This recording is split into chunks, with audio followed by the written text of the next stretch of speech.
Dette ser ikke ut som en Golf for mitt vedkommende. Jo, hvis vi ser han bakfra, så da er vi rett i det. Og det er 1.02,44 som er hans beste tid.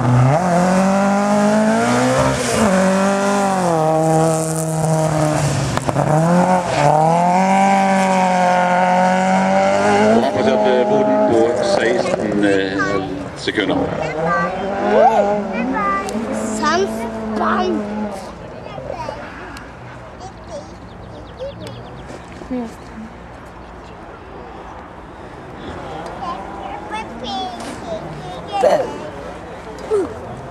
Når vi ser hans front igjen, så viste klokken 38 sekunder cirka.